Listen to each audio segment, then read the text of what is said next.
Apakah sudah terlihat slide saya? Sudah. Sudah, Ibu.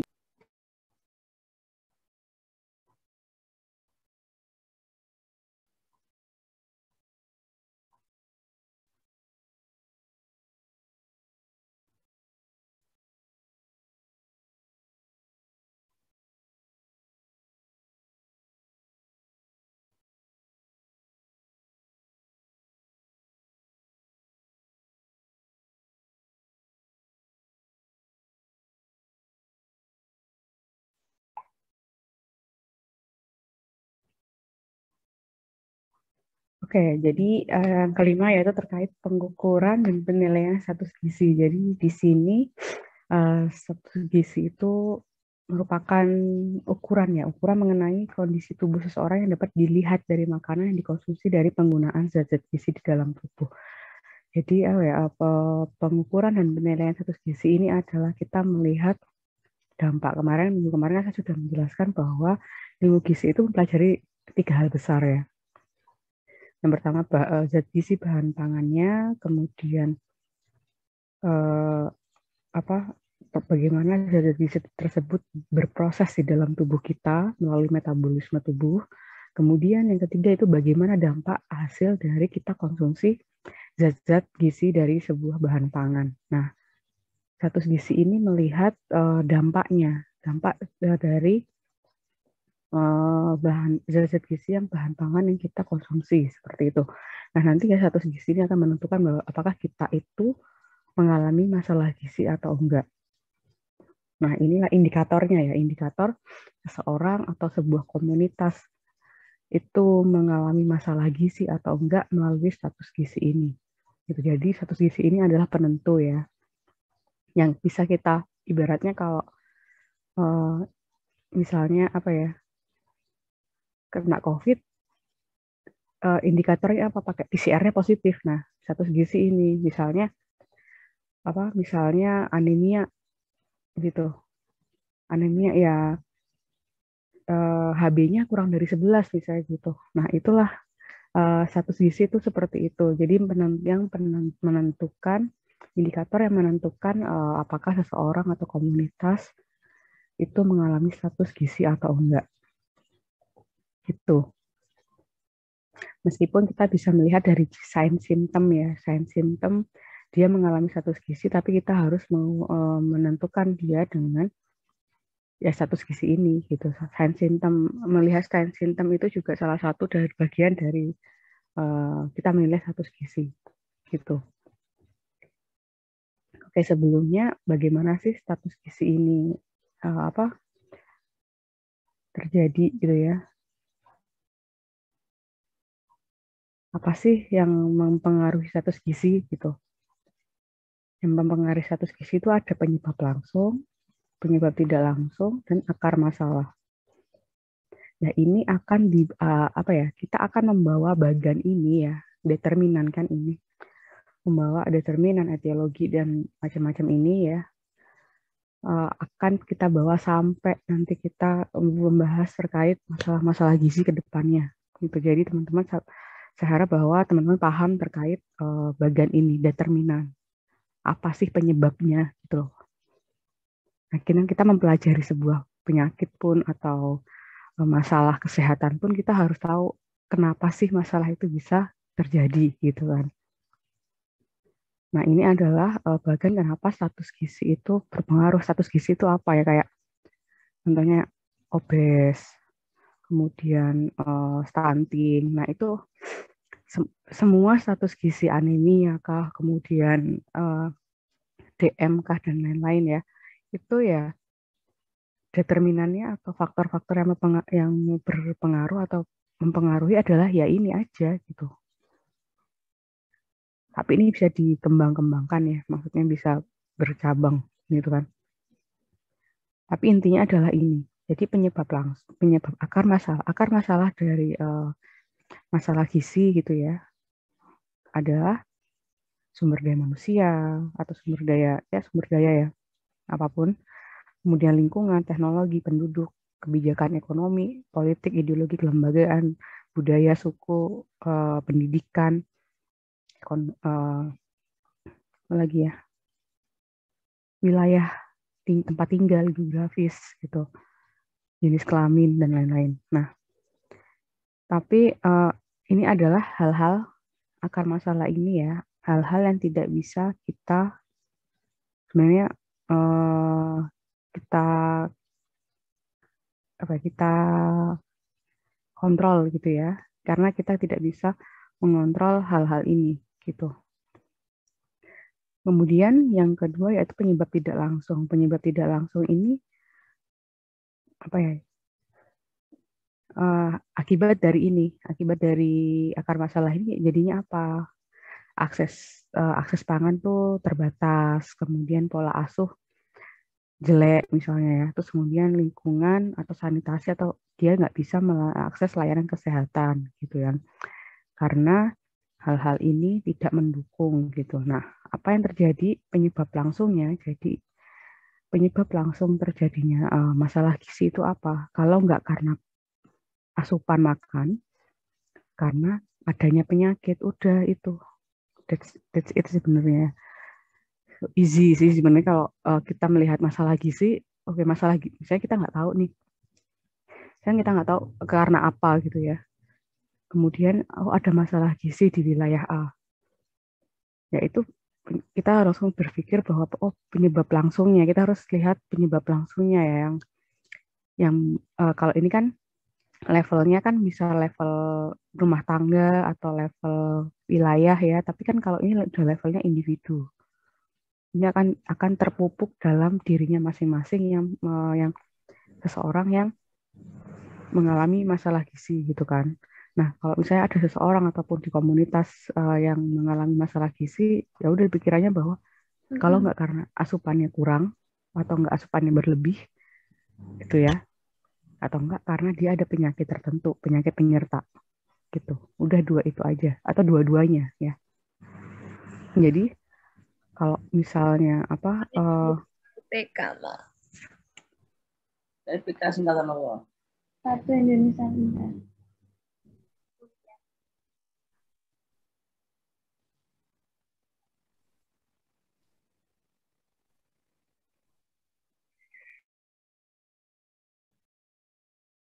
Oke, jadi kalau misalnya apa ya?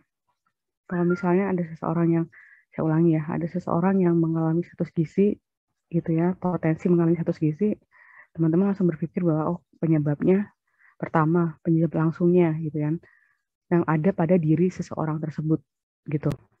Yang langsung berkaitan dengan dirinya itu kan ya. Kalau enggak karena makanannya, kalau enggak karena ada penyakit penyerta atau keduanya gitu. Jadi ketika seseorang sakit ya, ada penyakit tertentu, itu pasti akan ada masalah gizi. Tapi masalah gizi tidak selalu diikuti oleh penyakit penyerta. Gitu. Bisa dipahami nggak sampai di sini? Bisa Ibu. Bisa, Ibu. Oke, bisa ya. Jadi saya ulangi bahwa masalah gizi itu terjadi karena langsungnya ya, secara langsung. Itu karena ada, kalau nggak karena makanan, karena ada penyakit penyerta. Penyakit seseorang mengalami sakit ya, penyakit apapun, itu pasti ada masalah gizi. Tapi kok masalah gizi. Tapi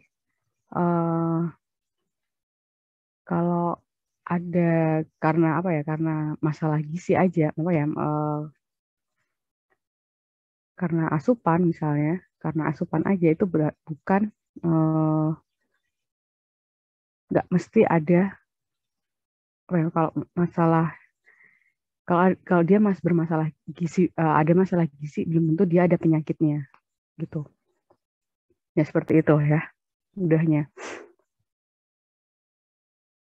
Misalnya apa ya, misalnya underweight gitu kan, kurus ya, misalnya kurus, dia pasti ada masalah terkait asupan ya, terkait asupan, pasti asupannya kurang gitu.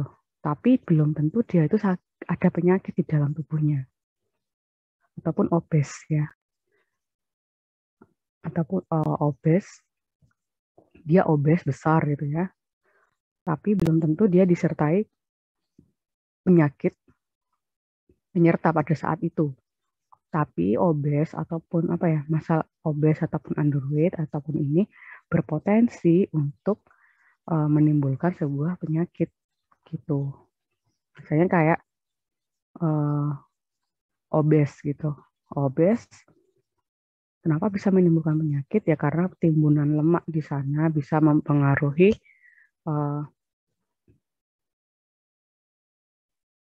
bisa menyebabkan inflamasi pada dinding-dinding pembuluh darah ya, inflamasi.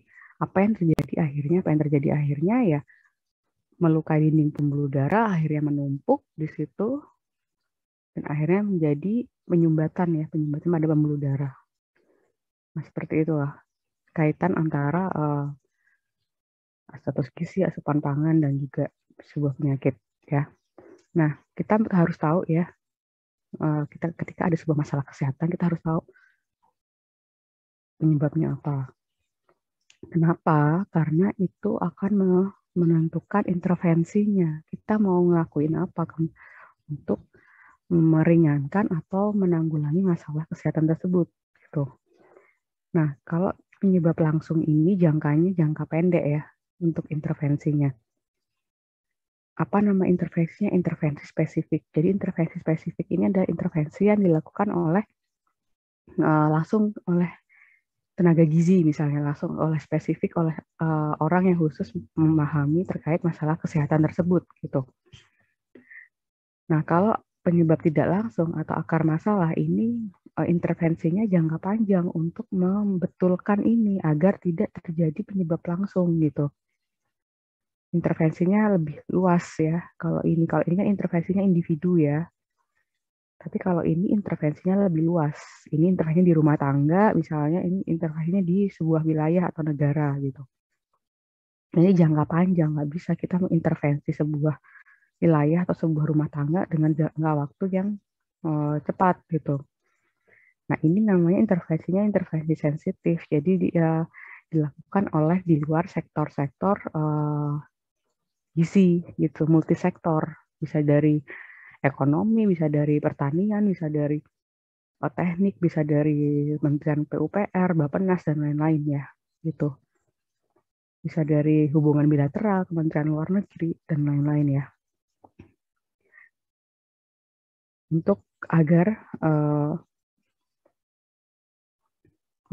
agar di penyebab tidak langsungnya ini tidak tercetus. Nah, itu. Nah, intervensi spesifik itu contohnya apa? Contohnya adalah ini. Misalnya penanganan balita gizi buruk, melakukan suplementasi, fortifikasi, kemudian kebersihan. Nah, itu adalah edukasi terkait pangan gizi seimbang. Nah, itu adalah terkait intervensi spesifik. Tapi kalau intervensi sensitif itu contohnya apa? Contohnya adalah bagaimana kita wilayah itu menciptakan ketahanan pangan, kemudian bagaimana negara menciptakan sistem kesehatan, jaminan sosial ini oleh Kementerian Sosial misalnya, air bersih ini misalnya Kementerian PUPR atau yang lain ya. Kemudian pendidikan remaja putri oleh BKKBN misalnya gitu. Perubahan iklim pada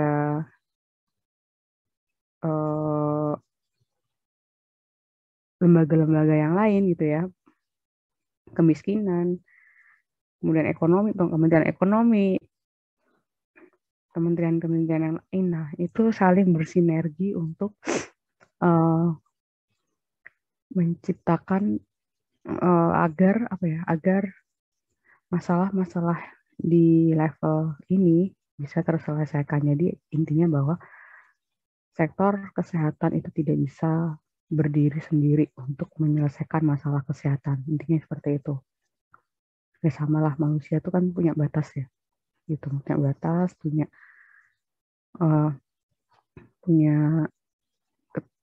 kelebihan, punya kekurangan ya. Kemudian saya pun juga kalau misalnya melihat berita atau apa, masyarakat itu sering menyalahkan pemerintah gini A, B, C, D, E karena begini begitu. Nah, menurut saya itu juga tidak bijak ya ketika kita menyalahkan, meskipun pemerintah memang ada salahnya mungkin ya, karena apa? Karena mereka punya power kan untuk membuat suatu kebijakan, untuk apapun ya gitu. Karena mereka punya power, harusnya mereka nggak gitu, misalnya gitu ya. Tapi mereka pun juga punya keterbatasan. Nah, yang bisa dilakukan oleh masyarakat apa? Ya tidak bergantung pada orang lain. Pertama itu sih mindset mereka. Kita harus mengubah mindset, nggak mengubah ya, tapi memberikan contoh untuk mindset yang fight gitu, mindset yang sehat itu apa ya? Sehat itu ya diciptakan oleh diri kita sendiri gitu. Kalau misalnya apa ya, istilah tidak menyalahkan lingkungan, tidak, jadi apapun kebijakan pemerintah ya kita biasa aja misalnya gitu loh. Meskipun mau apa ya, meskipun menurut kita misalnya kita tahu ilmunya ya gitu. Meskipun menurut kita itu kurang benar atau kurang tepat gitu kan. Ya kita kan bisa memberikan aspirasi itu melalui apa? Melalui surat pembaca ataupun bisa berkolaborasi melalui riset atau yang lain. Nah, seperti itulah untuk memberikan masukan-masukan atau sanggahan ataupun apa ya, ataupun sanggahan kepada misalnya kebijakan pemerintah seperti itu, atau kebijakan pemerintah daerah atau pusat. Nah, seperti itu ya. Tapi kebanyakan kadang-kadang masyarakat langsung menghujat pemerintah secara frontal tanpa tahu background-nya bagaimana. Pasti apa ya, meskipun ya ada politik itu pasti ada ya gitu kan, di negara manapun politik itu pasti ada. Tapi kita nggak boleh untuk menjudge pemerintah tuh nggak pro rakyat misalnya, ataupun pemerintah itu kok memihak apa dan lain-lain. Nah, pasti tidak mudah untuk mengatur Indonesia yang seberagam ini itu. Jadi yang bisa kita perbaiki adalah kita memperbaiki diri sendiri. Gitu. Itu yang pertama gitu ya. Kita harus sehat dulu ketika kita ingin menolong masyarakat untuk meningkatkan derajat kesehatan misalnya ya. Jadi kita harus sehat dulu. Kita nggak bisa menolong orang lain ketika kita nggak bisa menolong diri sendiri gitu sih. Ya, teman-teman harus ingat itu. Jadi teman-teman ketika nanti mungkin teman-teman udah lulus atau di perjalanan mahasiswa ya, misalnya teman-teman melakukan edukasi atau apapun, teman-teman selalu ingat ketika teman-teman ingin mengedukasi orang lain, teman-teman harus teredukasi terlebih dahulu. Jadi harus paham materinya apa, bagaimana penyampaiannya. Kenapa? Karena bisa terjadi misunderstanding, persepsi yang salah ya.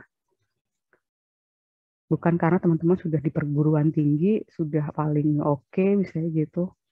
Tidak ya, gitu. Jadi ya, saya pun kalau misalnya mau melakukan kuliah misalnya, ya saya belajar dulu gitu. Kalau ada yang nggak ngerti, ya saya pelajari dulu. Nggak semuanya saya paham loh materi kuliah yang saya ajarkan. Tapi saya belajar dulu gitu.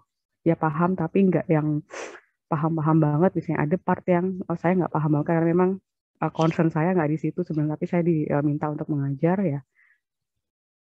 Ya pasti saya belajar dulu lah sebelumnya. Nah, seperti itulah ya teman-teman. Teman-teman juga uh, harus memiliki istilahnya tidak jumawa gitu. Banyak kasih kalau ini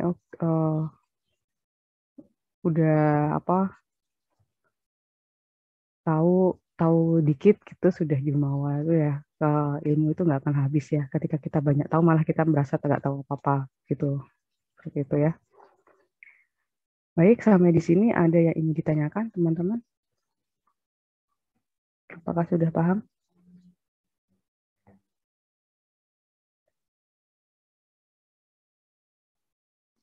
Sejauh ini masih paham, Ibu? Masih paham, Ibu. Oke.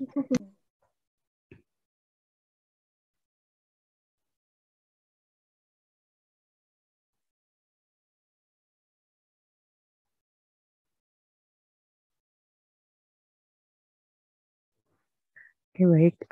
Saya lanjutkan, yaitu tata laksana penanggulangan masalah gizi. Sebenarnya bukan masalah gizi aja, tapi masalah kesehatan pun juga alur untuk menyelesaikan sebuah masalah kesehatan tuh seperti ini ya. Intinya seperti ini. Jadi ada beberapa cara, tapi pada poin pentingnya ada 4 komponen ini gitu ya. Yang pertama adalah assessment. Assessment di sini adalah identifikasi masalah, ya, penilaian, menilai kondisi, identifikasi masalah. Pokoknya intinya kita menggali informasi, menggali masalah yang ada di sana. Kenapa sih gitu? Misalnya di Jember ada angka stuntingnya tinggi misalnya gitu, atau angka obesitasnya tinggi, angka anemia pada remaja tinggi. Nah itu kenapa gitu?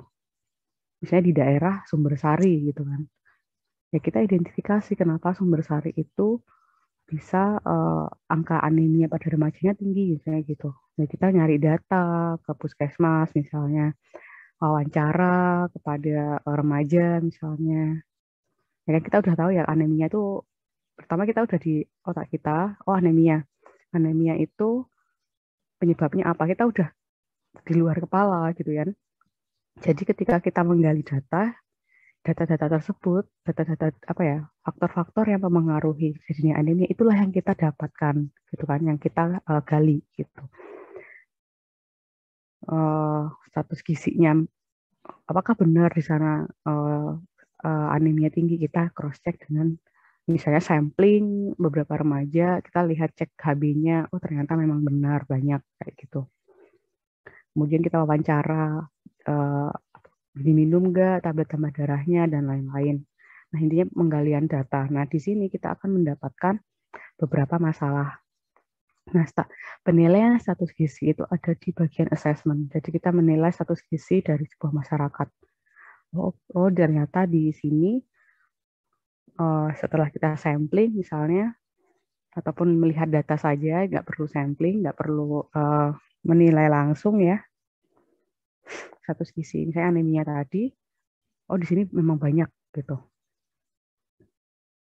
Nah di sini kita menemukan masalah, dan status gizi di sini ya teman-teman. Penilaian status gizi ada di bagian assessment, indikator ya, indikator untuk melihat apakah di komunitas tersebut ada masalah gizi atau enggak ya. Setelah kita dapat kenapa-kenapanya, alasan-alasannya, kenapa itu bisa terjadi, masalahnya, oh ternyata masalahnya misalnya ada 5 gitu kan, masalah besarnya. Nah di sini kita itu memilih prioritas masalah yang mana yang harus kita selesaikan terlebih dahulu gitu. Jadi kita ketika ada sebuah masalah kesehatan atau masalah gizi ya, pasti masalahnya nggak cuma satu. Yakinlah itu penyebabnya itu nggak cuma satu, pasti banyak. Dan kita sebagai pembuat program maupun yang akan mengintervensi misalnya, akan membantu untuk menyelesaikan masalah di sana, ya kita harus memilih masalah mana yang bisa kita selesaikan dalam jangka waktu yang kita miliki gitu. Nah, itu ngelihatnya dari apa ya, dari sumber daya. Kemudian sumber daya ini baik dari baik dari sisi yang punya program, misalnya dari sisi misalnya saya misalnya dari sisi pembuat program atau tim FKM ya, gitu, pembuat program, kemudian dari sisi sumber daya sasaran, kemudian dari sumber daya finansial, kemudian logistik, ya akses dan lain-lain ya, dan jangka waktu yang diperlukan gitu, maksudnya yang ditentukan. Jadi program itu harus ada time apa sih istilahnya, saya lupa ya. Jadi ada istilah in the period tertentu gitu ya, periode tertentu. Jadi program itu nggak bisa selamanya ya. Karena apa ya? Pasti karena finansialnya terbatas gitu. Ya, finansialnya terbatas dan juga sumber daya terbatas. Sebuah program itu biasanya sih kalau misalnya mau dilanjutkan misalnya, itu dikembalikan lagi ke masyarakat. Gitu. Maksudnya sustainability-nya itu dikembalikan lagi ke masyarakat. Kalau misalnya bergantung terus sama pemerintah, itu nggak akan selesai gitu ya, nggak akan atau bergantung pada pembuat program, itu nggak akan kelar. Nah, hal-hal itulah yang kita prioritaskan, mana yang paling kita yang visible yang bisa kita lakukan. Nah, jadi untuk memilih sebuah identifikasi masalah prioritas itu teman-teman bukan dari apa yang teman-teman mau, bukan dari yang pemegang program mau, tapi dari apa yang sasaran butuhkan pada saat itu. Yang paling dibutuhkan, ya menyesuaikan kita dua pihak ini, antara sasaran dan pemberi program itu harus sinkron kemampuannya gitu ya. Kemampuan dari pembuat program dan juga penerima program itu harus sinkron ya sasarannya. Kenapa kalau nggak gitu?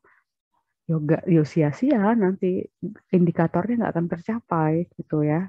Tujuannya nggak akan tercapai. Kenapa? Misalnya contohnya adalah saya misalnya punya dana sekian, besar dananya banyak gitu kan. Nah,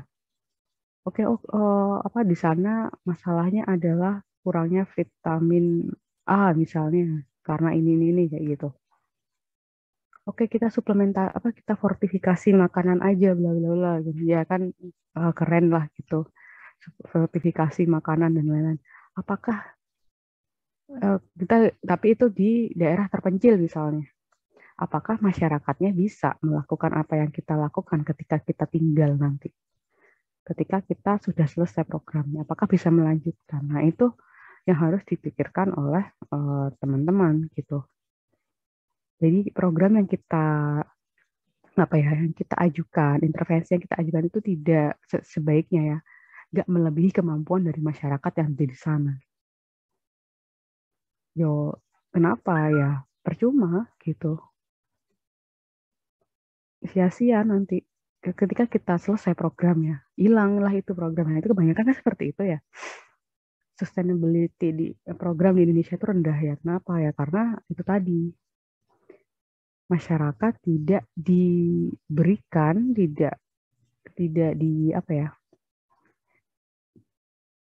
masyarakat tidak bisa melakukan apa yang kita lakukan gitu.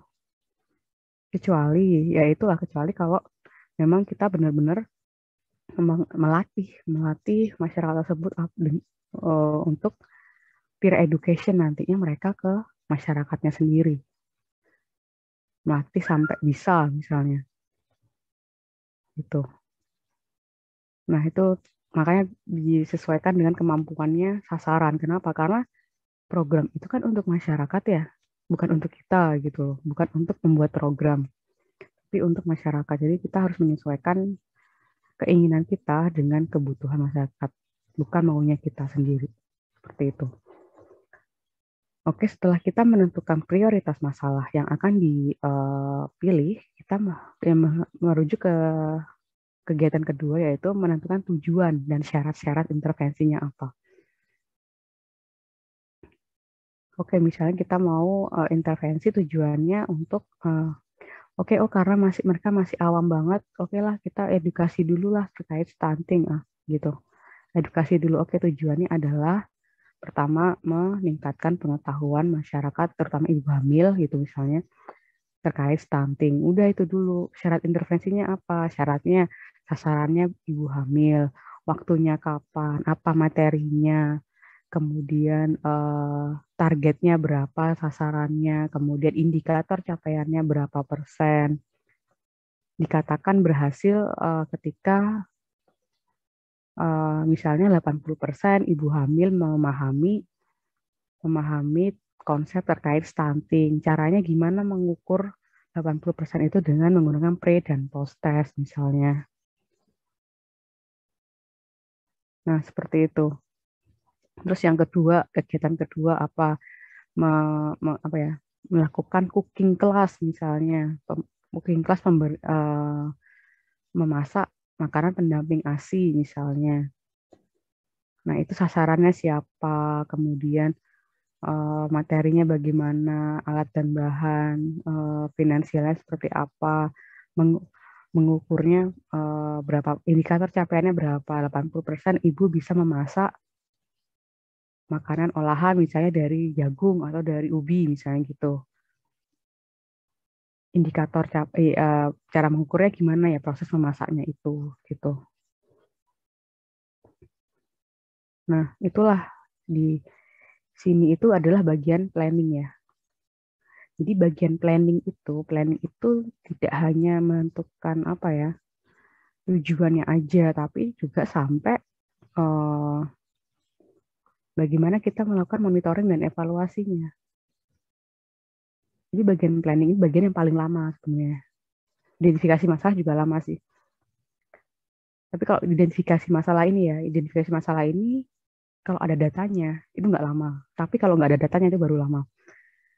Yang kita buka kan data kan di sini ya. Tapi terus kalau planning ini bagaimana program kita itu terukur dan tercapai. Nah, bagaimana caranya gitu kan. Kita nyari solusinya di sini gitu. Planning tuh biasanya ya dua hal ini biasanya saling berkaitan ya, saling sinkronisasi. Ya, jadi bisa dikerjakan secara bersama gitu kan. Dalam jangka waktu ya tidak bisa ya kita membuat planning program atau identifikasi masalah itu seminggu 2 minggu nggak bisa.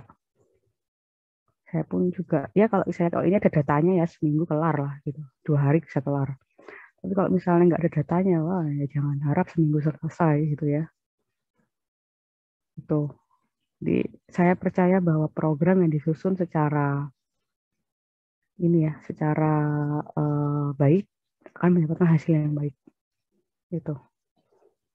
Tidak terburu-buru, tidak ini tuh ya planningnya dipersiapkan dengan sebaik mungkin itu hasilnya baik meskipun mungkin ada meleset ya 5-10% meleset dari planning itu sudah biasa gitu. Enggak, ya no big problem lah gitu kan. Yang penting kita membuat planning itu serigid mungkin. Ya pengalaman saya sih bikin program. Kalau program agak besar itu minimal itu sekitar 3-6 bulan. Ini tok. Ya, bagian ini aja.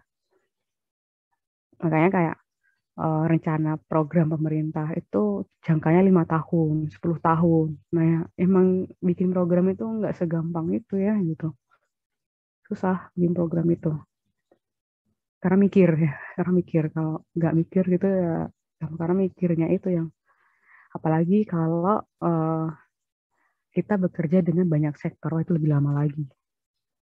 Karena apa? Karena menyatukan beberapa kepala itu susah ya. Entah itu dari waktunya, entah itu dari persepsinya masing-masing untuk mencapai kesepakatan ya. Karena susah. Maka bekerja dengan banyak sektor yang itu harus sabar-sabar aja gitu ya. Selalu sabar-sabar aja. Kita nggak bisa mengikuti, kita harus menahan diri ataupun menurunkan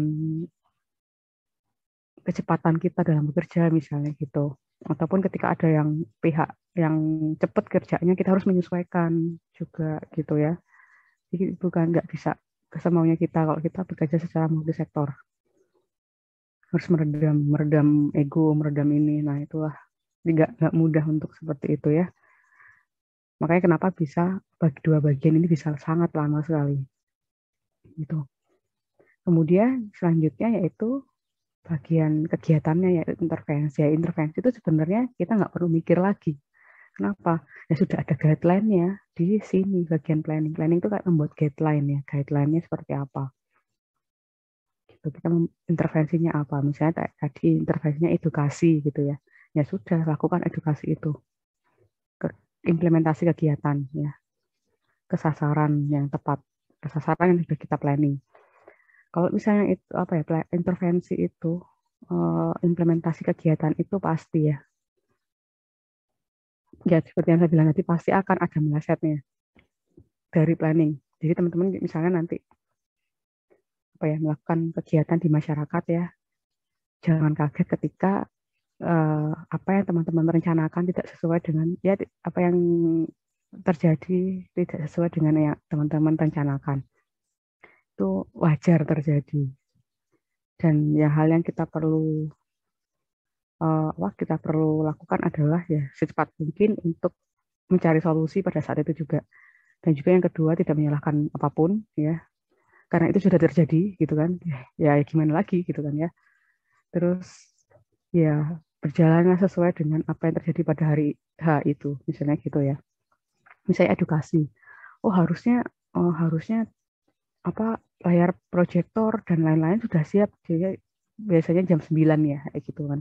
Saya jam 9 acaranya. Harusnya tim perlengkapan misalnya udah siap nih, jam setengah 9 udah ready. Tapi ternyata ada apa di jalan misalnya, jadinya terlambat. Wah, keterlambatan itu memang benar-benar bikin kacau sih ya, bikin kacau segalanya.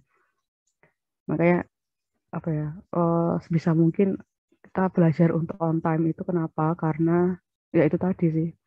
Kalau di bagian ya kan terbiasa untuk melihat timeline ya, gitu, melihat timeline dan rundown acara misalnya gitu ya. Ya sebisa mungkin kita mematuhi guideline itu gitu. Kalau misalnya ada meleset pun ya it's okay, tapi seenggaknya kita berusaha.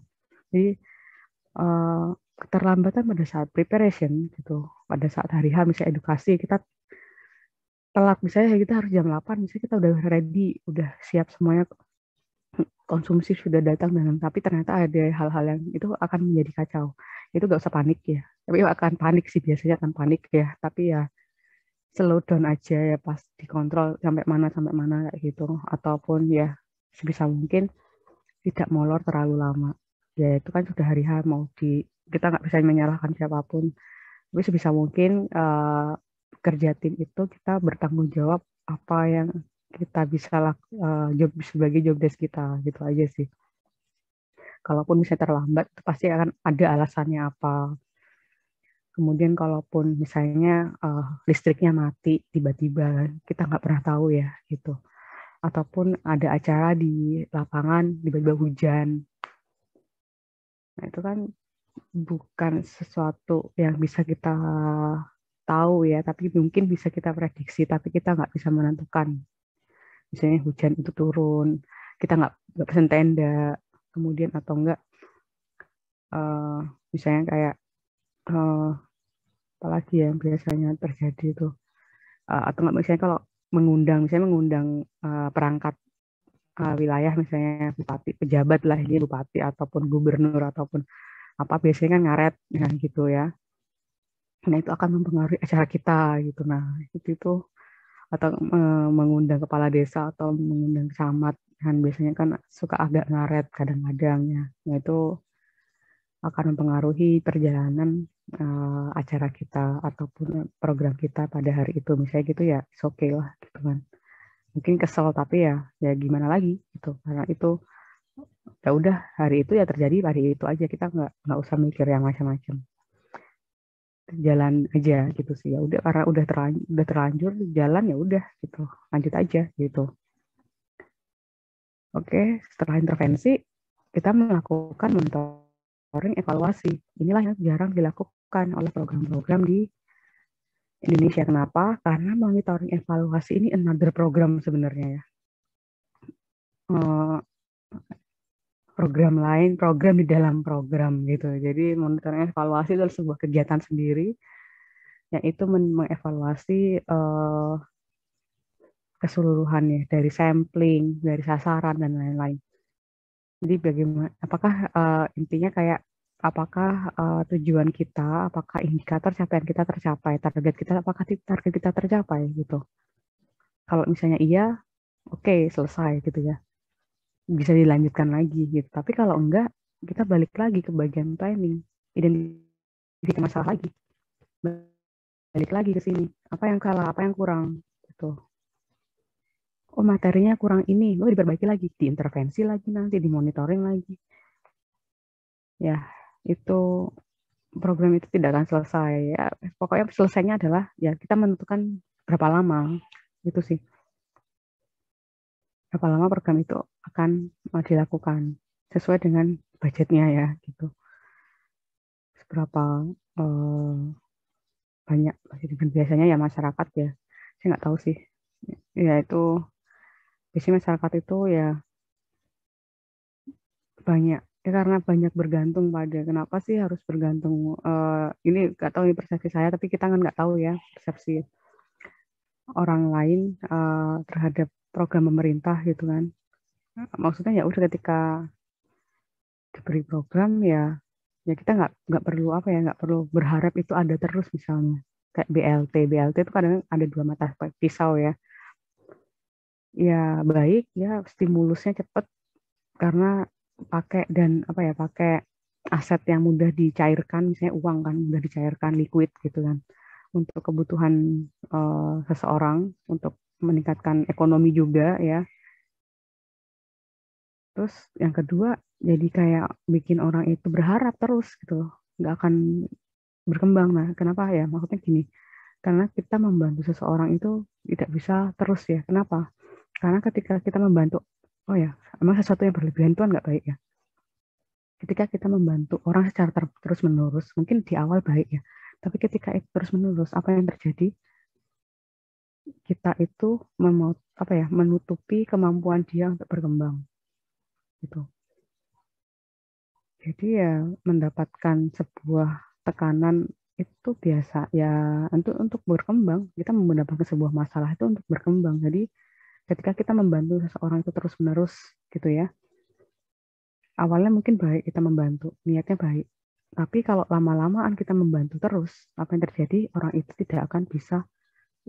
itu akan bergantung pada kita dan tidak bisa berkembang. Kita malah menutupi kemampuan dia untuk berkembang. Itu juga nggak baik ya.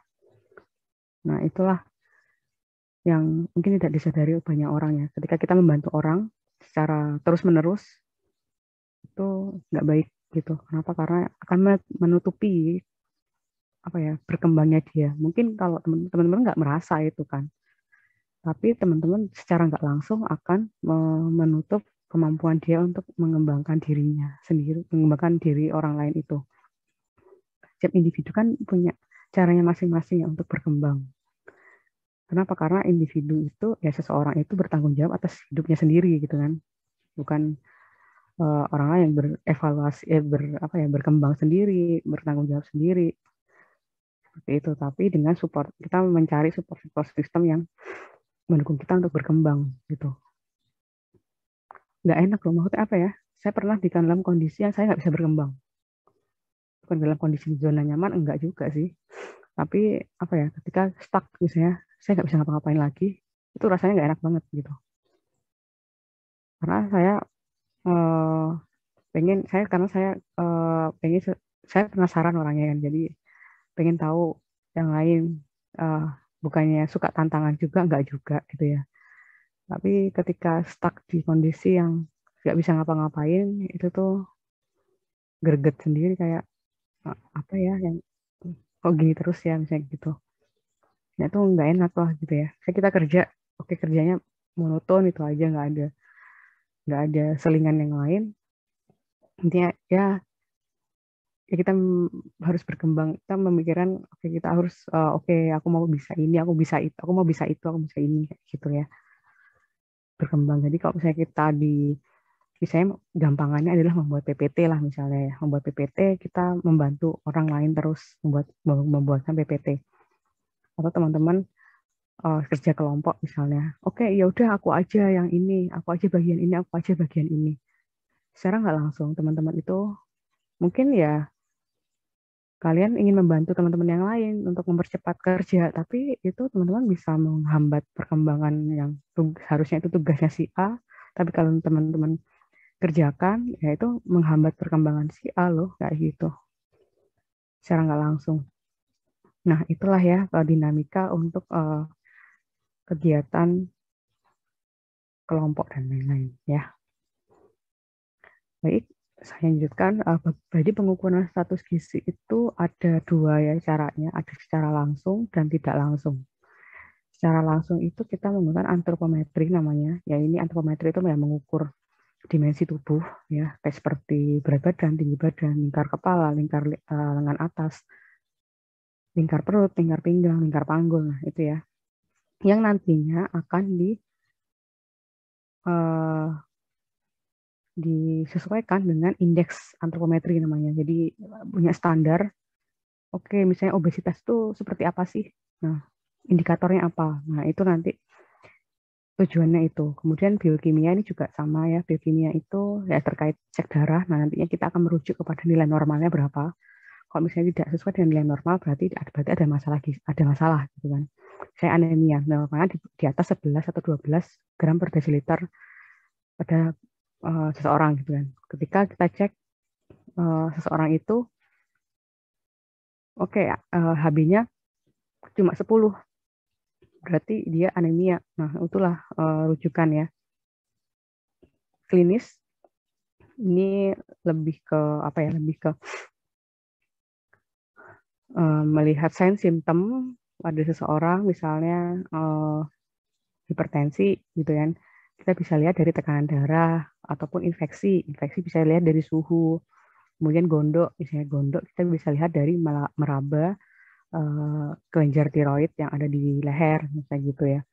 Kemudian apalagi ya,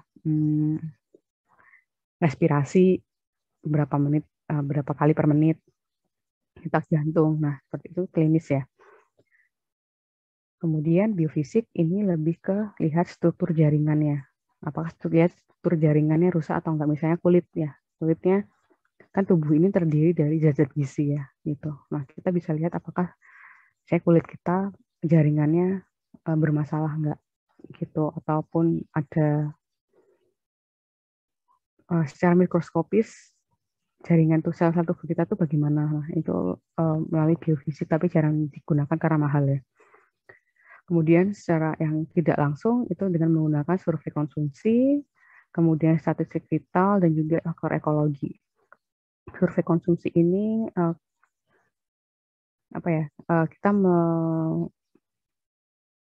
melakukan identifikasi berapa sih orang itu makan dalam sehari misalnya, atau enggak sebuah wilayah itu berapa sih per kapita makannya, penduduknya berapa. Nah, di sini itu survei konsumsi ada yang tingkatnya individu, kemudian ada yang tingkatnya rumah tangga, ada yang tingkatnya itu wilayah ya, nasional ataupun kabupaten gitu kan.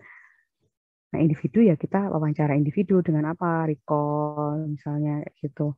Kemudian untuk tingkat rumah tangga ya recall bisa, food record bisa, food tagging bisa, tergantung tujuannya apa. Kalau misalnya kita ingin melihat pola makan dan juga jumlah intake-nya, kita bisa pakai recall. Tergantung tujuannya. Nah, itu akan dipelajari di mata kuliah PSG ya. Lebih lanjutnya, kapan kita harus pakai recall, kapan kita harus pakai food record, itu ada syaratnya gitu. Nah, statistik vital ini dari angka-angka epidemiologi, misalnya dari prevalensi, insidensi, prevalensi stunting, misalnya insidensi apa, kemudian risk ratio, odds ratio, risk prevalence, dan lain-lain ya, pakai angka epidemiologi. Kemudian untuk faktor ekologi ini melihatnya dari determinan, dari faktor-faktor yang mempengaruhi terjadinya masalah gizi tersebut. Itu. Oke, sampai di sini ada yang ingin ditanyakan? Silahkan raise hand.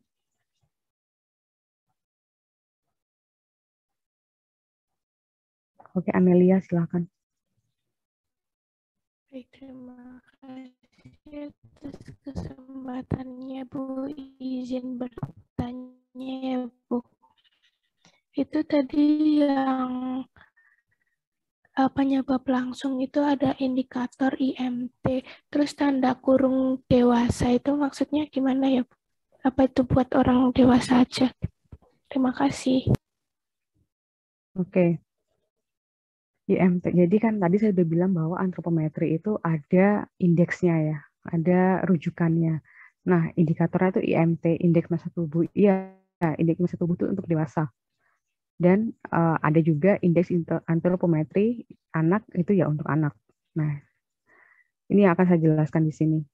Jadi ini adalah indeks antropometri ya. Ini untuk anak dan juga remaja. Jadi apa ya, balita, anak remaja dan dewasa itu beda-beda ya indikatornya untuk menentukan status gizi. Kalau balita itu ada ini.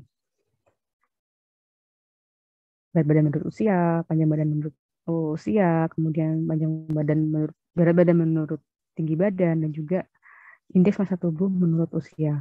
Ini untuk balita ya. Gitu. Kemudian untuk anak usia 18 tahun pakainya ini. Ini dari mana? Ini dari WHO ya. Dari WHO dari mana gitu kan? Dari penelitian pada masyarakat ya. Akhirnya menemukan indikator ini. dari kapan sih kita ngomong dia itu stunting gitu. Kalau Z-score-nya ini di antara -3 standar deviasi sampai kurang dari -2 standar deviasi. Itulah stunting.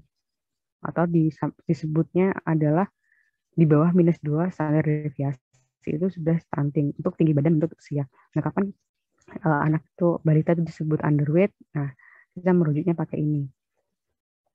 Nah, ini kita ngukurnya berat badan dibandingkan dengan usianya berapa gitu. Nah, itu untuk balita lah. Balita itu harus ada 4 ini bisa dipakai, tapi minimal 3 minimal. Yang harus wajib ada itu 3 ini harus wajib ada pada balita. Kita harus menggunakan 3 indikator ini untuk menentukan status gizi balita ya. Harus lengkap 3 ini. Yang ini mau dipakai atau enggak bisa diabaikan. Tapi kalau 3 ini, komponen 3 ini harus ada gitu. Seperti itu. Dan makanya kenapa ini kan stunting ya. Stunting itu indikatornya cuma sampai 60 bulan. Makanya kenapa kalau ada yang aneh ketika ngomongin stunting di atas 5 tahun. Saya pada anak sekolah stunting. Indikatornya pakai apa gitu. Orang di sini indikator stunting itu pakai sampai usia 60 bulan. Gitu ya. Mungkin ada sih standar tinggi badan sesuai dengan usia ya, usia. Tapi kalau sudah di atas 5 tahun itu tuh kayak yang dilihat itu status gizinya itu bukan hanya tinggi badannya aja, tapi proporsionalnya, gitu yang proporsional. Makanya pakainya IMT menurut usia. Gitu. Saya ngomongin stunting di anak SMP itu aneh lagi gitu kan. Bisa jadi pendek kayak kok dia nggak sama tingginya sama teman-temannya misalnya. Mungkin dia dulu punya riwayat stunting. Nah, itulah yang bisa kita bilang. Tapi kalau stunting di usia di atas 5 tahun itu nggak ada indikatornya gitu. Itulah yang kita harus pahami adalah indikator-indikator ini ya untuk menilai status gizi ya. Jadi harus tepat. Kenapa harus tepat memilih indikator ya pastinya karena ya biar tepat aja masalahnya apa gitu ya. Biar nggak salah sasaran. Seperti itu.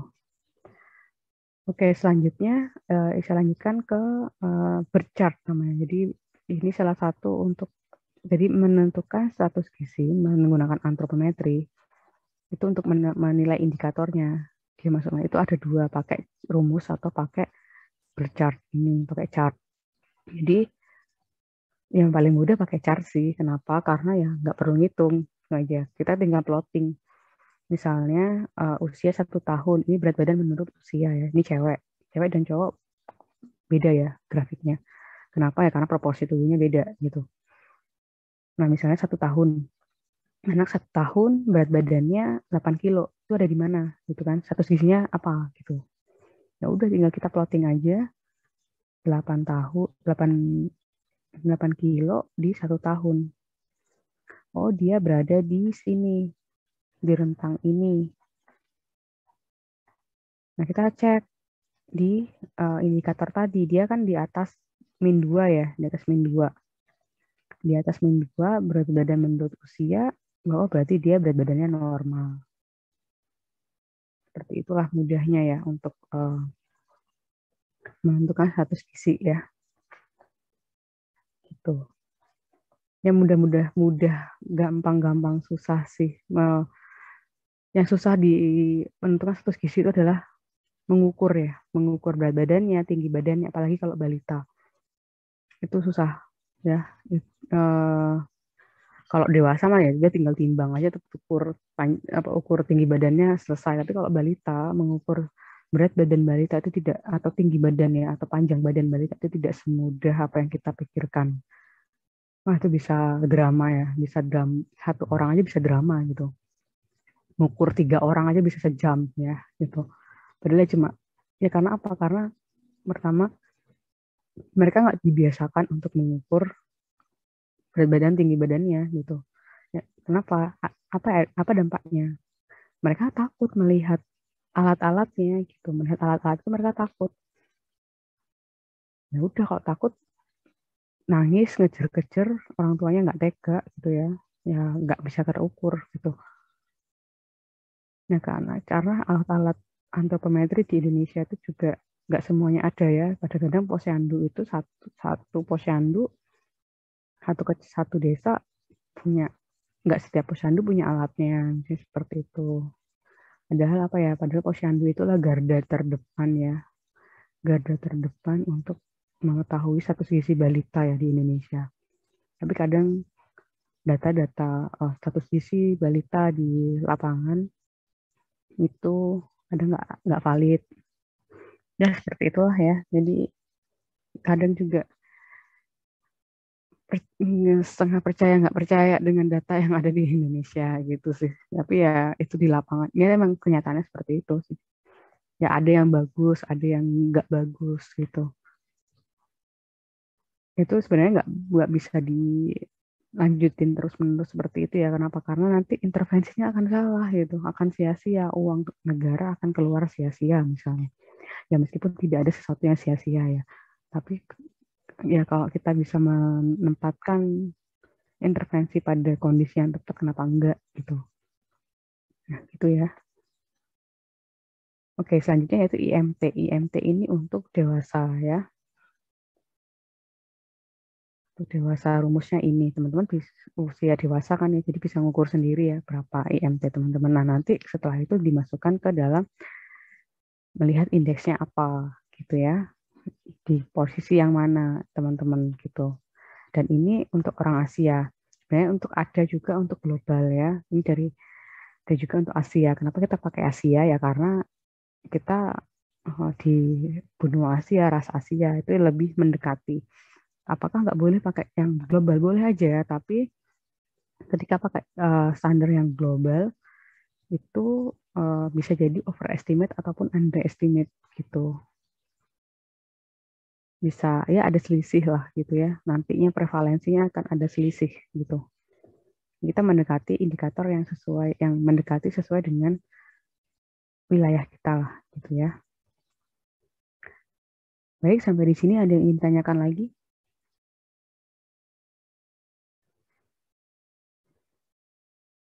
Silakan raise hand. Apakah sudah paham? Halo? Sudah paham, Bu. Yang lain?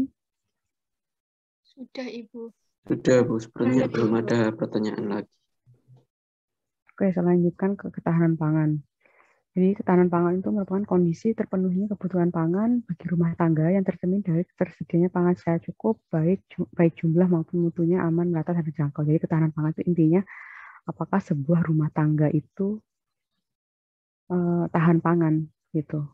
Tahan pangan tuh ya ada tersedia jumlahnya, kemudian dia bisa mengakses, kemudian dia bisa menggunakan bahan pangan itu, dan juga dia kondisi pangannya stabil.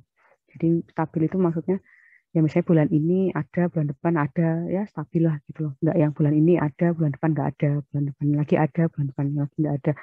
Nah itu belum disebut dengan ketahanan pangan gitu. Nah ketahanan pangan ini untuk menjawab yang bagian yang ini, yang terkait aksesibilitas pangan. Jadi penyebab tidak langsung ya. Kenapa kita mempelajari ketahanan pangan juga gitu ya. Jadi ini levelnya adalah level rumah tangga. Bagaimana sih level rumah tangga itu? Maksudnya household ya. Jadi rumah tangga itu menurut BPS ya, survei BPS. Saya merujuk ke pengertian dari BPS ya. Jadi rumah tangga itu di mana sebuah keluarga ya. Jadi rumah tangga itu bisa terdiri dari satu kakak ataupun lebih dari satu. Yang penting adalah kata kuncinya adalah mereka itu memiliki dapur yang sama. Dapur yang sama bukan dapur secara visual ya, tapi pengelolaan keuangan terkait makanan itu satu tempat gitu. Misalnya satu rumah ya, di situ ada keluarga A, keluarga B, keluarga C. Tapi yang membiayai terkait makannya itu adalah keluarga A. Nah, itu dia disebut dengan satu rumah tangga, meskipun kakaknya berbeda gitu. Jadi pahami ya terkait rumah tangga itu. Jadi satu rumah tangga, household itu atau rumah tangga itu bukan satu kakak, tapi kita melihatnya dari pengelolaan keuangan dari keluarga tersebut. Gitu. Jadi bisa jadi ada 3 rumah, ada 3 kakak, tapi yang membiayai terkait makannya itu adalah keluarga B, keluarga kedua misalnya. Nah, itu adalah 3 rumah tadi itu, atau 3 kakak tadi itu ya satu rumah tangga gitu. Seperti itu konsepnya rumah tangga. Jadi beda dengan konsep kakak ya. Gitu. Kakak itu family, tapi kalau household itu bisa terdiri dari beberapa family dengan syarat pengelolaan keuangan terkait makannya, ya istilahnya kayak dapurnya ya, itu jadi satu pihak yang membiayai. Gitu. Misal itu nggak harus berdekatan ya, rumahnya itu nggak harus berdekatan. Tapi misalnya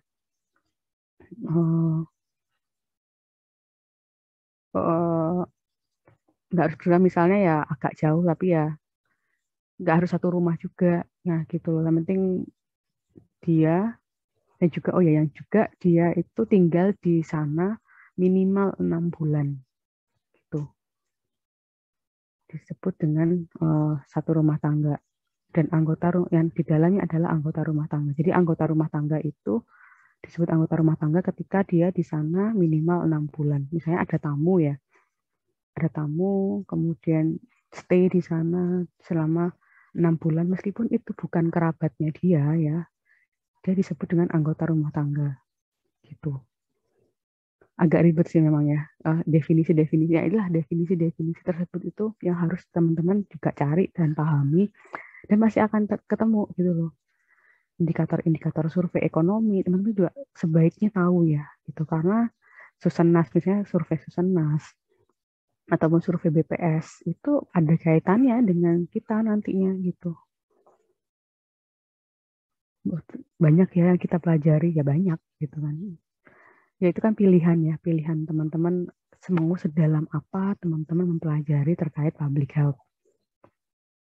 Gitu. Mau sebanyak apa, mau sedalam apa teman-teman mengetahui dunia public health atau merambah ke ilmu-ilmu yang lain. Nah, itu kan kembali lagi ke teman-teman sendiri tujuannya apa gitu ya. Kalau saya dan dosen-dosen itu hanya sebagai mentor, sebagai penyedia, ini melayani mahasiswa untuk berdiskusi, untuk saling tukar pikiran dan lain-lain. Tapi ya untuk kedalaman materi, kedalaman ilmu, yaitu kembali lagi ke masing-masing orang. Ya saya nggak bisa memaksakan apa yang saya tahu kepada teman-teman. Kamu harus belajar ini. Ya nggak bisa gitu ya. Kalau teman-teman ya standarnya minimal ya sesuai dengan kurikulum gitu kan. Tapi kalau mau mendalami lebih lanjut terkait apa yang ada di kurikulum itu ya sangat baik gitu sih. Ya itulah ya. Nah ini kemudian kita akan membahas terkait food insecurity. Food insecurity ini adalah kebalikan dari ketahanan pangan, yaitu kerawanan pangan ya. Ini kerawanan pangan. Apa sih yang menyebabkan kerawanan pangan terjadi itu ini? Kerawanan pangan itu ya. Kemudian simptomnya apa? Simptomnya, gejalanya apa? Ada masalah kesehatan, masalah gizi, kelaparan, kematian, stabilitas ekonomi, politik, sosial. Nah, ini ya simptomnya. Jadi ketika sebuah wilayah ada gejala-gejala seperti ini, berarti di wilayah tersebut berpotensi terjadi kerawanan pangan atau wilayah tidak tahan pangan. Nah, itulah. Oke, ketahanan pangan atau food security ya, itu terdiri dari 4 komponen, yaitu dia available, ada, bahan pangannya ada, kemudian bahan pangan itu bisa diakses oleh rumah tangga, kemudian bisa digunakan oleh rumah tangga tersebut, dan juga stabil. Bahan pangan itu stabil ada di sana, gitu ya. Kalau misalnya tidak ada salah satu dari 4 komponen ini, ya berarti bisa dianggap bahwa rumah tangga tersebut atau wilayah tersebut itu mengalami kerawanan pangan atau tidak tahan pangan. Jadi 4 komponen ini harus dipenuhi. Ada literatur yang menyebutkan tiga indikator ini ya. Available, access, utilization, ada yang 4 indikator. Kalau saya sih lebih merujuk ke 4 indikator ini. Kenapa ya?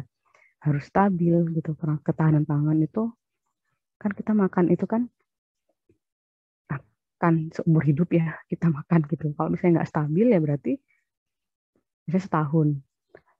Total 6 bulan yang dia itu susah ya buat mengakses makan ataupun ini. Tapi kalau misalnya setahun itu baik-baik saja berarti kan dia tahan pangan. Tapi kalau misalnya ada bulan-bulan tertentu yang dia kesulitan misalnya untuk akses ataupun menggunakannya ya berarti dia ada potensi untuk mengalami kerawanan pangan, nggak stabil. Nah itu berarti nggak tahan gitu kan ya. Seperti itu. Oke, sampai di sini ada yang ingin ditanyakan?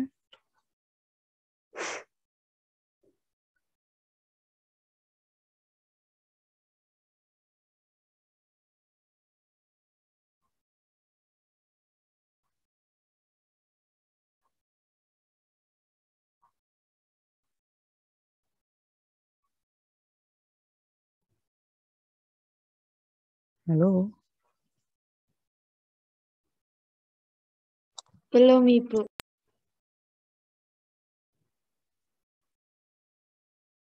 Yang lain? Saya yang jawab itu aja ya. Yang lain pada kemana nih? Untuk saya sendiri masih belum, Bu. Masih belum, Ibu. Belum, Bu. Masih belum, Ibu. Belum, Ibu.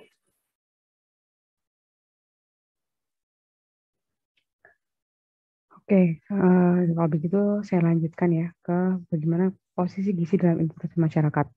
Sebenarnya ini adalah sama sih seperti bagan status gizi yang di depan tadi, tapi lebih ini sama aja sebenarnya ya. Jadi posisi gizi itu adalah bagian dari public health yang dimana kita merujuk pada meningkatkan atau mencegah terjadinya kesakitan ataupun juga meningkatkan derajat kesehatan masyarakat gitu ya. Nah, di sini nutrition itu berperan dalam memberikan intervensi secara spesifik. Nah, kalau ilmu public health yang lain ada di sensitive program. Nah, di bagian sini ilmu public health yang lain tuh ada di sini ya. Tapi di sini pun juga banyak ya ilmu publik health seperti epidemiologi, biostatistik itu juga diperlukan di nutrition specific intervention gitu. Jadi seperti kita butuh data, kita bisa melakukan edukasi, kita bisa ada kebijakan gizi dan kebijakan yang lain. Jadi sanitasi juga, sanitasi di bagian sensitif ya. Jadi antar ilmu public health yang lain itu saling berkaitan satu sama lain gitu untuk mendukung intervensi spesifik dari nutrition ini untuk mengoptimalkan derajat kesehatan masyarakat di sini. Ini bukan harus fetal and child nutrition ya, tapi everyone gitu ya. Masyarakat di Indonesia terutama. Begitu. Jadi core-nya, jadi sebenarnya core-nya public health itu ada di EPID BIOS ya, EPID surveillance BIOS ya, data gitu, dan juga perilaku, kebijakan. Itu akan dipakai di semua bidang ya, di semua bidang ilmu, termasuk gizi. Jadi belum, kalau misalnya teman-teman menghindari EPID BIOS itu tidak akan bisa terhindari karena pasti akan di setiap peminatan itu pasti akan menemukan epic dan bias ataupun sebaliknya gitu ya. Nah, core-nya public health di situ sebenarnya. Gitu. Ya, kita terjun di masyarakat ya pasti harus tahu data, harus tahu bagaimana monitoring evaluasi sistem kesehatan, sistem kebijakan, dan lain-lain. Nah, itu aja materi dari saya. Terus ini mungkin pesan dari saya ya yang bisa saya sampaikan ke teman-teman yang masih fresh grade dari SMA ya, dari peralihan ya, mumpung masih fresh from the oven gitu ya. Jadi saya pesan bahwa dunia perkuliahan itu beda. Yang pertama, dunia perkuliahan itu beda dengan zaman SMA. Jadi teman-teman harus merubah mindset. Saya tidak mengharuskan sih, tapi sebaiknya ya teman-teman harus berubah gitu. Sebaiknya, tapi saya tidak memaksa ya. Teman-teman harus memiliki namanya growth mindset. Mindset yang berkembang. Di sini bukan hanya terkait ilmu pengetahuan teman-teman yang berkembang, tapi juga self-development. Jadi dari dalam diri teman-teman. Misalnya yang dulu egois, jadi sekarang tidak egois lagi. Gitu. Kemudian yang dulu mungkin unggul ya di SMA-nya, wah pintar gini-gini. Terus di perkuliahan harus memanajemen komunikasi dengan tim. Kemudian juga harus juga memanage, tidak membanding-bandingkan dengan kalau dulu persaingannya based on nilai ya. Kemudian sekarang bisa diubah.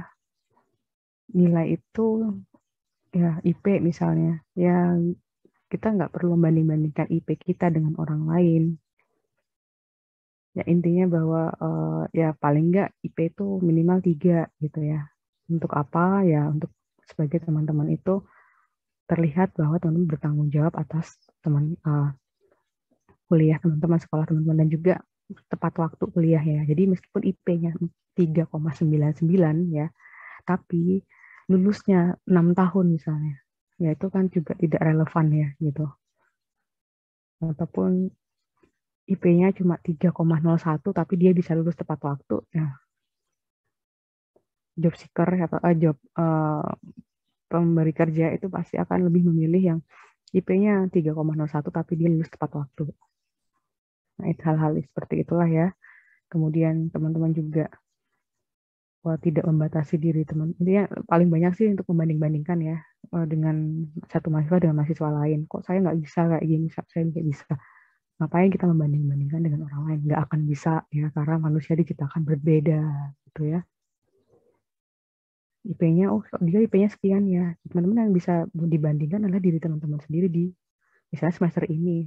Teman-teman IP-nya masih 3 atau 2, semester depan 3,5 ya 3,2 misalnya. Ya berarti kan teman-teman membandingkan, oh berarti aku sudah naik nih, nilaiku naik dari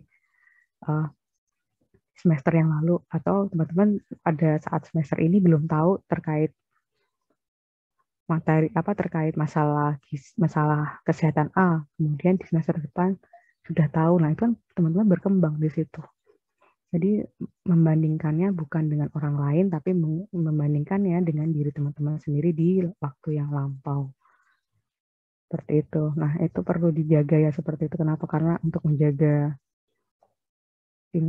membanding-bandingkan itu kan mempengaruhi pikiran juga ya. Nah, itulah yang banyak yang apalagi dengan tugas yang banyak dan lain-lain. Tugas banyak itu juga sebenarnya tugas itu adalah membantu teman-teman untuk mengembangkan diri. Dosen memberikan tugas itu bukan untuk bukan untuk memberikan teman-teman beban, enggak.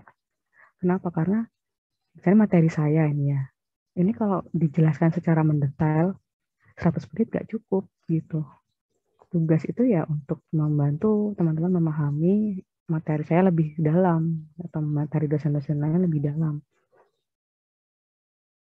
Kemudian ya teman-teman stres misalnya, wah banyak tugas gini. Ya teman-teman tidak bisa, mau nggak mau memang harus menyalami itu. Kenapa? Karena teman-teman sudah memutuskan untuk masuk ke perguruan tinggi. Teman-teman kan bisa memilih kan nggak kuliah kan, gitu. Tapi kalau teman-teman sudah memilih kan teman-teman kuliah, ya berarti teman-teman harus tahu konsekuensinya apa. Nggak ada sebuah keputusan itu tuh ada enak dan enggaknya pasti gitu. Nggak ada yang enak kok, ya. Tuh, jadi saya pun juga nggak memaksa teman-teman mengerjakan tugas saya. Kenapa ya? Karena itu keputusan teman-teman sendiri. Teman-teman mungkin mengerjakan tugas, kalau saya memilih untuk mengerjakan tugas ya, teman-teman mungkin harus banyak ekstra waktu untuk mengerjakan gitu. Konsekuensinya, negatifnya ya, misalnya bukan negatif sih, tapi kayak ada waktu yang harus tersita untuk mengerjakan tugas. Tapi dampak positifnya apa? Teman-teman dapat pengetahuan, mungkin dapat reward nilai dari saya atau dari dosen ya. Tapi teman-teman ketika teman-teman memilih jalur tidak mengerjakan tugas misalnya, teman-teman mendapatkan positifnya apa? Teman-teman punya waktu luang untuk mungkin main atau yang lain-lain ya.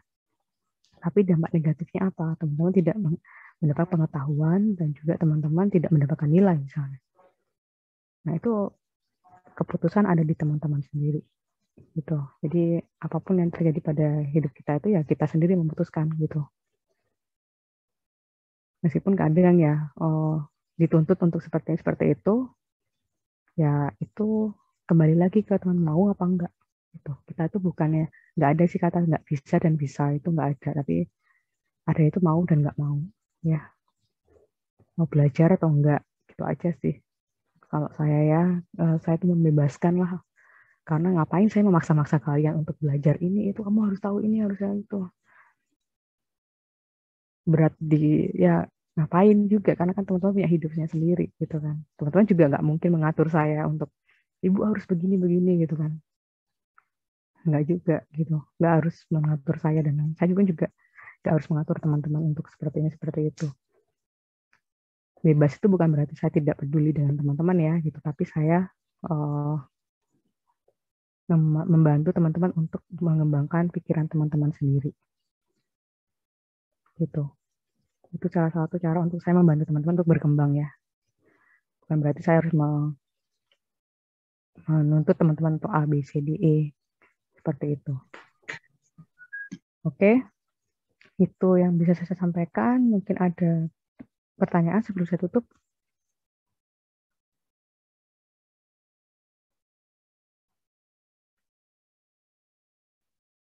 Oke, silakan Uswatun.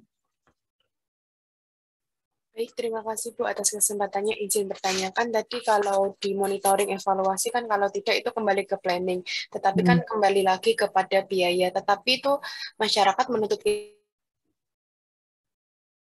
kita untuk membuat suatu program itu sesuai target itu bagaimana ya Bu? Apakah kita bisa mengajukan kepada pemerintah atau wilayah setempat untuk memberikan dukungan?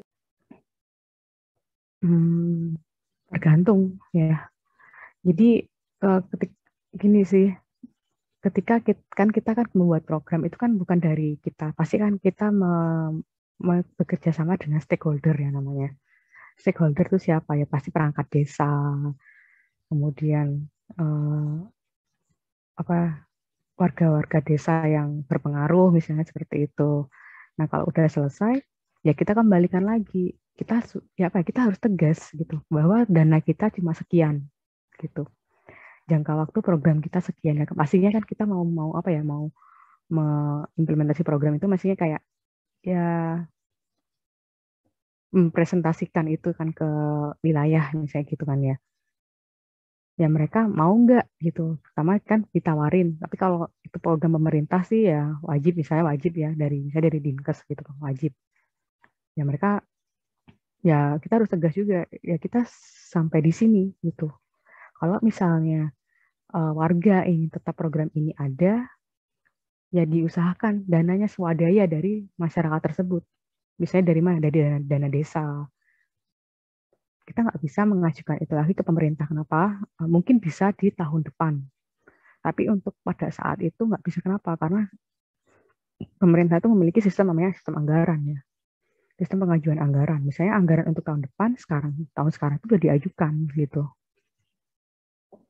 Nah, kalau misalnya masyarakatnya pengen program itu terus berlanjut, ya swadaya sendiri mengusahakan dana itu sendiri dari desa tersebut misalnya atau dari kabupaten tersebut.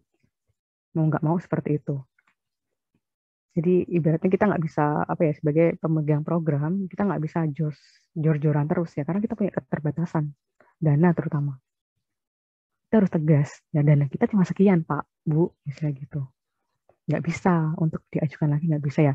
Kalau misalnya nanti nggak mau nggak ada dananya gini ya kan kembali lagi yang butuh siapa gitu loh. Kita nggak bisa bantu misalnya kita nggak bisa bantu. Ya intinya kalau misalnya nggak ada kesepakatan program itu kan nanti kembali ke masyarakat gitu. Apapun programnya itu akan kembali ke masyarakat. Pemerintah itu hanya sebagai mediator ataupun stimulator ya untuk meningkatkan derajat kesehatan. Nah kalau misalnya dananya nggak cukup ya gimana? Gitu ya nggak bisa. Kita bukan charity ya, bukan amal jariah ya gitu. Sebuah program itu bukannya terkait materi dan lain-lain bukan, tapi kita harus mengukur kemampuan kita. Baik secara finansial, sumber daya itu harus terukur dengan baik ya. Jadi banyak komponennya. Jadi kita niatnya baik, kita mempunyai niat baik, tapi kita harus mengukur kemampuan kita. Itu. Kalau misalnya desa atau wilayah tersebut nggak mau melanjutkan karena ini nggak dana nih, ya udah terserah gitu. Kembali lagi ke kita sebagai pemilik program kita sudah do our best gitu loh. Kita sudah melakukan apa yang terbaik dari kita. Ya ini kan program untuk masyarakat Pak Bu. Di efeknya dan sudah terlihat baik misalnya gitu. Dampaknya sudah terlihat baik. Nah kira-kira apakah ini bisa dilanjutkan kan kita sudah memberikan sumber daya misalnya alat bahan materi edukasi itu juga misalnya kita berikan ke mereka ataupun website ataupun apapun ya dalam bentuk apapun kita sudah memberikan modalnya lah intinya gitu kita memberikan modal ya untuk mengembangkan modal itu ya mereka harus swadaya sendiri harus mengupayakan sendiri gitu kalau misalnya mereka merasakan manfaatnya ya pasti mereka akan mengusahakan itu tapi kalau misalnya mereka tidak merasakan manfaatnya Allah cuma ini tok misalnya gitu ya Allah cuma kayak gini aja ya kita sebagai pemilik program ataupun pihak pemerintah kita nggak bisa ngapa-ngapain. Ya udah, capaian target kita misalnya 70% tercapai ya udah, gitu. Bukannya egois ya, bukan egois, tapi itu ya kita harus membatasi, harus tahu diri, intinya kita tahu diri, tahu kemampuan diri, dan tidak disetir ya, tidak disetir oleh masyarakat sendiri, gitu. Jadi kita harus tega-tegaan ya, kadang-kadang tega-tegaan seperti itu. Bisa dipahami sampai di sini? Baik Bu, bisa. Terima kasih. Oke, ada yang lain?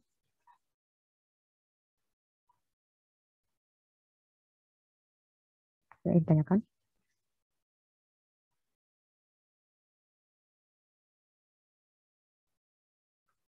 Baik, kalau nggak ada, mungkin saya cukupkan sekian. Terima kasih atas perhatiannya, kemudian partisipasinya, semangatnya. Maaf kalau ada kekurangan, apa yang saya baik secara lisan maupun perbuatan ya. Mohon maaf, sampai ketemu lagi di mata kuliah selanjutnya. Tetap semangat, tetap dijaga semangatnya, lebih jaga idealismenya ya. Semangat UASnya, minggu depan UAS ya, terus juga nggak perlu nanya ke dosen soalnya apa, materinya mana ya. Kalau materinya mana kok yang nggak jelas tau teman-teman udah ngikutin mata kuliah ini dari awal sampai akhir. Kalau nggak tahu materinya tuh kan ya kemarin kemana aja gitu kan. Jadi bukannya dosen nggak mau jawab ya, tapi itu sesuatu yang udah ada jawabannya kan sebenarnya gitu kan. Tanpa harus ditanyakan soalnya seperti apa. Tugas membuat soal itu tugasnya dosen. Teman-teman tuh ya belajar aja gitu. Nggak perlu ditanyakan soalnya apa. Memang kalau soalnya MCQ teman-teman bisa dapat bagus dibandingkan soalnya esai gitu kan. Belum tentu kan gitu. Ataupun soalnya esai nanti lebih jelek daripada MCQ misalnya gitu. Nah itu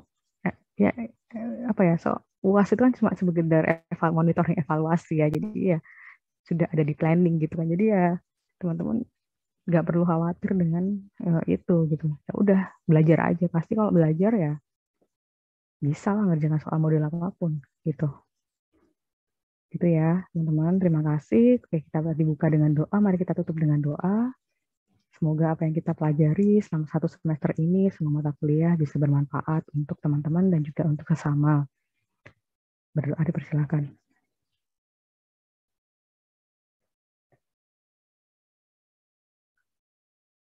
Berdoa selesai. Terima kasih. Saya tutup. Wassalamualaikum warahmatullahi wabarakatuh. Selamat pagi. Waalaikumsalam. Waalaikumsalam warahmatullahi wabarakatuh. Terima kasih, Bu. Oke, saya tutup ya.